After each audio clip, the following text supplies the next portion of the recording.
Um, this whole month we've been focusing on that holy light in the form of talking about activating love, and that's exactly what it's about. And we start at the beginning of the series talking about activating love for ourselves is a very important place to begin, to have that relationship with our inner world so that we can love others. And that was the second part, activating love for other people. And we talked about loving people without control and force and coercion. And then last week we talked about activating love of God. And really what we talked about was the way God, in the form of life, the intelligence of the universe, is continuously expressing itself through us. And this week we turn our focus to activating love of our world. And in the interactive journal Spirit is Calling that some of us are reading along together, I was in preparation reading for this morning. I was reading the entrance for yesterday. And oh, by the way, the books have arrived in the bookstore. Thank you for your patience in waiting for them to come. For those of you who signed up and have been waiting, they are in the bookstore and you can pick them up or you can purchase them today.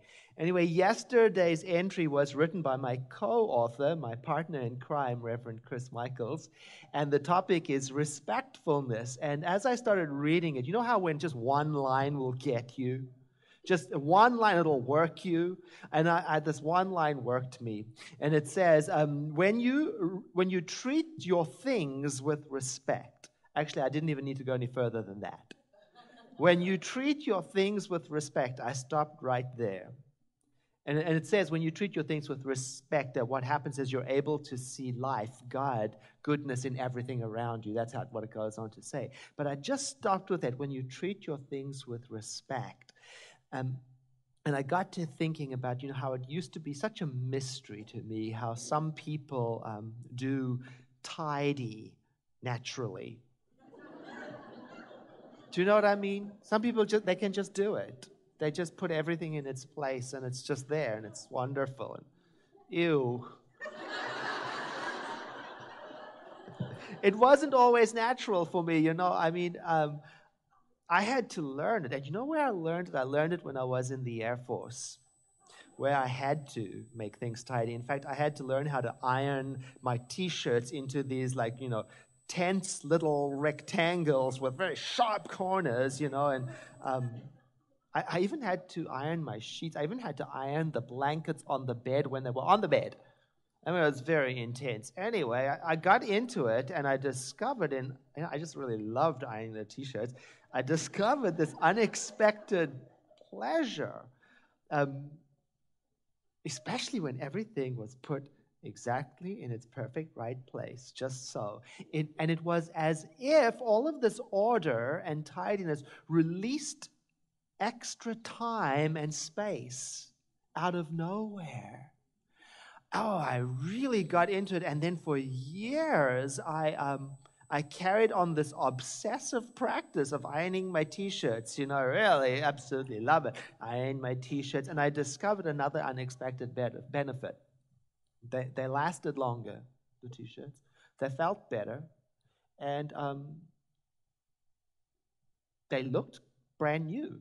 Like every time I opened the closet, there was choosing from a brand new T-shirt every single time. So I really got that. When you respect your things, feels nicer, looks better, lasts longer, and creates space and time and the experience of holiness. And I really was taking that in when you treat your things with respect. But over time, I have slipped away from that practice. Yeah, I mean, from time to time now, I'll iron a T-shirt. Like some people turn to comfort food when they're feeling anxious. I iron a T-shirt, I love that. It's all real good. Tied it all up. I'm not nearly as careful as I used to be, And, I tell myself that, I've gone away from it because I'm appreciating chaos, and chaos is the creative center of the universe, too. Chaos is my friend. But really, it doesn't explain why I am sometimes untidy. It doesn't explain it. I see it show up in things like, when I get home and I empty my pockets or unpack my briefcase, sometimes I'll unpack it in a way that's really messy and untidy, even though I know later on I'm going to have to clean that up. And so why do I do that? Why do I do that now when I know down the line a bit I'm going to have to clean that up? When you treat your things with respect, it opens up an experience of space and timelessness. And I really, it affected me when I got to thinking about today's topic, which is activating love for our world. When you treat your world with respect, looks better, feels nicer, lasts longer, and it reveals a sense of timelessness and beauty. You see God in it. I mean, we've seen tremendous progress in terms of our environmental awareness in the world. That's a wonderful thing, really we have.